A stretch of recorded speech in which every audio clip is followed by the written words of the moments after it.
अस्सलाम वालेकुम वरहमतुल्लाहि वबरकातुहू। बच्चों, मैं इस वक्त आपके साथ हूँ आपके चैप्टर 1, 4, 5 के इंपॉर्टेंट क्वेश्चंस के साथ। आपने इन क्वेश्चंस को अच्छी तरह कर लेना और इनमें से ही इंशाल्लाह पेपर आना है। आपने इसमें से किसी चीज़ को भी स्किप करके नहीं जाना। पेज नंबर 3 पे है prove √2 is an irrational number. Example है ये। इसके साथ ही पेज नंबर 3 पेज नंबर 4 पे एग्जाम्पल नंबर 3। उसके बाद आप आ जाएँ पेज नंबर 6 पे क्लियर लॉ ऑफ एडिशन। ये 2 नंबर का आ जाता है कि right the clear law of addition. आप साथ ही एसोसिएटिव को भी देख लें। आइडेंटिटी ये आपने अच्छी तरह की हुई हैं चीज़ें, तो इनमें से कोई एक पूछ ली जाती है और ये अक्सर पूछी है। इसके साथ पेज नंबर 9 पे है एग्जाम्पल नंबर 5। इसके फर्स्ट सेकंड पार्ट 2 पार्ट हैं और ये आपने जो इसका 1.2 का आपने क्वेश्चन किया हुआ है उससे रेलिवेंट है और ये बहुत इंपॉर्टेंट है, ये आपको आनी चाहिए। इसको आप देख लें। इसी तरह बच्चों पेज नंबर 10 पे एग्जाम्पल नंबर 6 का फर्स्ट और 5th पार्ट। पेज नंबर 11 पे एग्जाम्पल नंबर 7। एक्सरसाइज नंबर 1.1 का क्वेश्चन नंबर 1 का 3 और 4th पार्ट। क्वेश्चन नंबर 2 का 1, 3, 7, 9, 11 और 12। इसी तरह क्वेश्चन नंबर 3 का 5th पार्ट। ये ऑब्जेक्टिव में अमूमन ये वाले क्वेश्चन नंबर 2 और 3 पूछे जाते हैं आपके MCQs में। क्वेश्चन नंबर 4 का फर्स्ट और सेकंड पार्ट, ये बहुत इंपॉर्टेंट है। ये जो रूल्स ऑफ एडिशन आपने यहाँ पे लिखने हैं वो आपको अच्छी तरह करवाए गए हैं, उससे ही रेलिवेंट ये वाली आपकी एग्जाम्पल है जो मैंने आपको ये दिखाई थी। आपके पास अगर वो रूल आते हैं आप यहाँ से इसको समझें कि देखें आपने B कॉमन ले लिया, डिस्ट्रीब्यूटिव लॉ, ठीक है। उसके बाद हमने इसमें -a + a, ये कौन सी आइडेंटिटी बन गई, एडिटिव इन्वर्स, और ये हमारे पास 0 प्रूव हो गया। इस तरह आपने इसको उन लॉज को जहन में रख के इनको करना है। 2-2 मिनट के ये सवाल हैं बिल्कुल। Question number 5। इसी तरह क्वेश्चन नंबर 6 के 1, 2, 3, 4th पार्ट, चारों पार्ट्स बहुत इंपॉर्टेंट है। पेज नंबर 15 पे एग्जाम्पल नंबर 1। इसी तरह आप आ जाएं पेज नंबर 16 में। आपको अगर इस तरह ऑर्डर्ड पेयर दिया हो और आपसे कहा जाए कि आप इसको लिखें अनदर फॉर्म में कन्वर्ट करें, ठीक है, तो आप इसको दूसरी नोटेशन में कन्वर्ट करके दिखा देंगे। 17 पेज पे है क्वेश्चन नंबर 4। इसका फर्स्ट, थर्ड, फोर्थ, आप सेकंड पे भी नज़र मार लीजिएगा। क्वेश्चन नंबर 5 का 3rd पार्ट। क्वेश्चन नंबर 8, 9, 11, 12, 13, 14 के तीनों पार्ट पेपर में 12 आए हुए हैं, 15, 16। ठीक हो गया। अब इसके बाद बच्चों यहाँ पे आ जाएं आप एग्जाम्पल नंबर 1। ये इसके सारे ही पार्ट्स 12 पेपर में आए हुए हैं। आपने इसके क्या करना है, मॉडुलस फाइंड करना है। मॉडुलस क्या होता है हमारे पास, z हमने पहले लेट कर लिया कि ये हमारे पास z है और z को हमारे पास z क्या होता है, x² + y²। हमारे पास ये पहला x है और ये y है, हमने इनका स्क्वायर लेके लिख लिया। बस ये इतना सा काम है। इसके बाद बच्चों ये थ्योरम आपको 12 बताया गया कि ये थ्योरम बहुत ज़्यादा इंपॉर्टेंट है। इसके पहले 6 पार्ट ये पेपर में बार बार आते हैं। पेज नंबर 21 पे आप ये 6 पार्ट नोट कर लें। इसके साथ ही आपके पास पेज नंबर 24 पे एग्जाम्पल नंबर 2, एग्जाम्पल नंबर 3 और पेज नंबर 25 पे एग्जाम्पल नंबर 4। ये जो एग्जाम्पल नंबर 4 है ये एक्सरसाइज से रेलिवेंट नहीं है, ये मैं आपको भी करवा देती हूँ इसी वक्त। ये किस तरह है ये आप थोड़ा सा इधर से देख लें। बच्चों देखें, हमारे पास एग्जाम्पल नंबर 4 है, express the complex number 1 + i/√3 in polar form. ठीक है, ये जो हमारे पास फॉर्म है ना x, ये देखें इधर x + i/y = r cos theta + i/, sin theta, इसे हम कहते हैं इन पोलर फॉर्म। ठीक है, अब ये पोलर फॉर्म है। अब इसका आप कंपैरिजन करें तो ये अब देखें हमने x से कंपैरिजन करेंगे तो हमारे पास ये क्या आएगा, हमारे पास ये आएगा x हमारे पास किसके इक्वल आएगा, r cos थीटा के। i/, के साथ आ गया और y हमारे पास किसके इक्वल आएगा, r sin थीटा के। ये जो आपके पास सामने लिखी हुई है। और हमने इस पोलर फॉर्म में क्या करना होता है, हमने r फाइंड करना होता है। r हमारे पास होता है, आप x का स्क्वायर ले लें + y का स्क्वायर ले लें और अंडर रूट ले लें। और हमें तीसरी चीज़ चाहिए होती है tan, हमें चाहिए होता है थीटा। वो हमेशा इस तरह निकलता है कि tan theta is equal to y over x, और हम थीटा इज इक्वल टू लिख लेते हैं हमारे पास tan inverse y over x यूँ। ठीक है, ये 3 स्टेप्स हमने करने हैं। पहले इस नोटेशन में लिखना है, फिर आर फाइंड करना है और फिर थीटा फाइंड करना है। ये 3 स्टेप्स आपके पोलर फॉर्म है।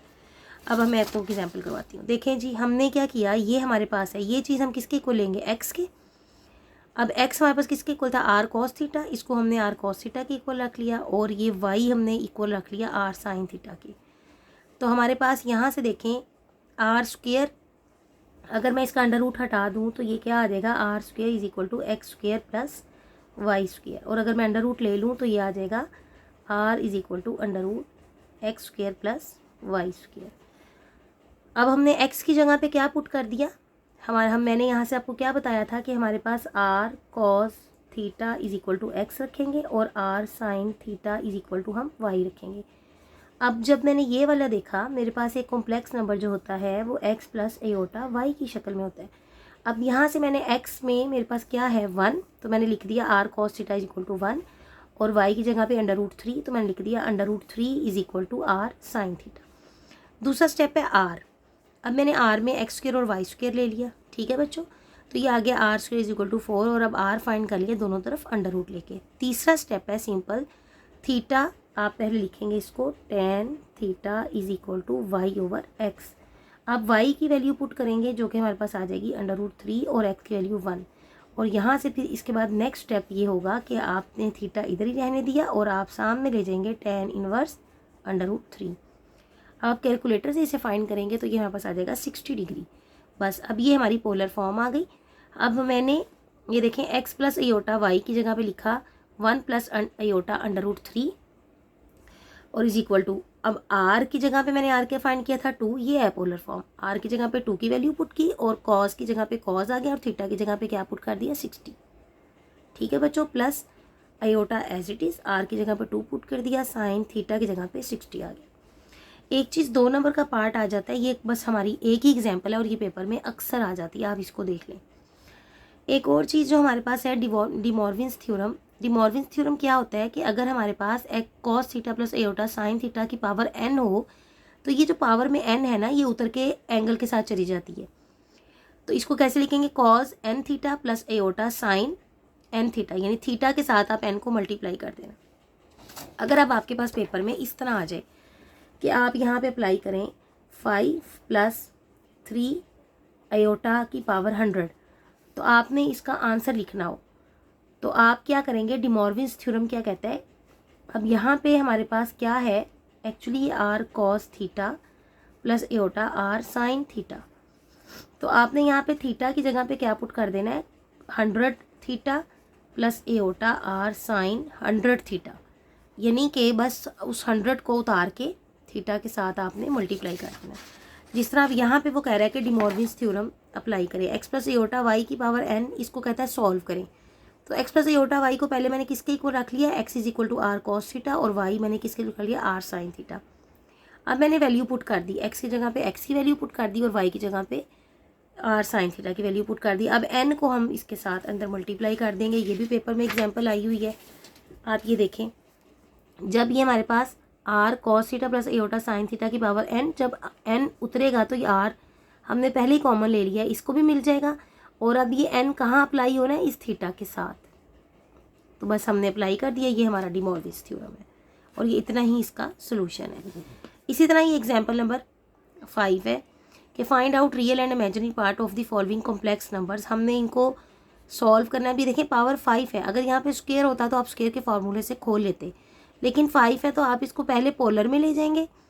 तो क्या करेंगे, पोलर में सिंपल सा वे है, आप जहन में रखें कि ये आपके पास x प्लस एयोटा वाई की पावर क्यूब है और आपने इसको r cos theta plus iota r sine theta की पावर 3, बस इस तरह आपने इसको पुट करना है। हमने क्या किया कि हमने कर लिया आर कॉस थीटा, यानी x हमारे पास क्या था अंडर रूट 3, इसके इक्वल रख लिया, और y क्या था 1, उसके इक्वल रख लिया। फिर दूसरा स्टेप हमने r निकाला, तीसरा स्टेप हमने थीटा निकाला, और हमने यहाँ पर इसको सामने पोलर फॉर्म में रख के r और थीटा की वैल्यू पुट कर दी। तो हमारे पास ये देखें इसका आंसर आ गया 8 एयोटा। अब क्यूब का है क्वेश्चन, ये अगर आपको ये वैसे ही आ जाता है, कोई पोलर फॉर्म से वो नहीं कहता आपको, तो आप इसको डायरेक्ट पुट कर दें, क्यूब से खोल दें। लेकिन अगर ये वाला क्वेश्चन आ जाएगा तो पहले आप इसको पोलर फॉर्म करेंगे, जिस तरह हमने इसको ये वाला क्वेश्चन किया है। पोलर फॉर्म में करते हुए फिर हम इसको सॉल्व कर लेंगे, जो कि ज़्यादा आसान है। अच्छा जी, 1.3 में आप क्वेश्चन नंबर 2 नोट करें, वेरी वेरी वेरी इंपॉर्टेंट। 1, 2 इसका फोर्थ पार्ट, क्वेश्चन नंबर इसका 3, इसका 4 क्वेश्चन नंबर 4, 5 का सेकंड पार्ट, क्वेश्चन नंबर 6, ये दोनों पार्ट आए हुए हैं, क्वेश्चन नंबर 7, 1, 3 और 4। अब हम चलते हैं चैप्टर नंबर 4 की तरफ। 3 के आपको बता दिए गए हैं, चैप्टर नंबर 4 के आप 4.1 पे आ जाएं। इसके 140 पेज पे आप एग्जाम्पल नंबर 2 नोट करें। इसी तरह ये आपसे पूछ लिया जाता है कि सोल्यूशन क्वाड्रेटिक इक्वेशन का क्या होता है, तो आपसे ने ये फार्मूला लिखना है और क्वाड्रेटिक फार्मूला पूछ लिया जाता है। 2 नंबर का क्वेश्चन आ जाता है। 4.1 से अमूमन हमारे पास ये वाला जो क्वेश्चन नंबर 8 है ये आता है लॉन्ग में, बाकी सारे शॉर्ट में आते हैं। Question number 2, 5, 6, 8, 9, 10, 11, 12, 15, 16, 17, 18। इसी तरह एग्जाम्पल नंबर 1 आप नोट करें पेज नंबर 143 पे, और 144 पेज पे एक्सपोनेंशियल इक्वेशन 12 पेपर में ये डेफिनेशन आई हुई है, ये आपने अच्छी तरह करनी है। एग्जाम्पल नंबर 4 आपने करनी है, ठीक है जी। इसी तरह यहाँ पे रेसिप्रोकल इक्वेशन है, ये आपने याद करनी है, इसकी डेफिनेशन। एग्जाम्पल नंबर 5 है। एक्सरसाइज नंबर 4.2 का क्वेश्चन नंबर 1, 2, 3, 4, 5, 6। इसी तरह क्वेश्चन नंबर 11, 13, 14, 15, 16, 17, 18, 20, 22, 23, 24। अब ये 20 और ये जो है 22, 23, 24 ये आपके पास लॉन्ग में आती हैं।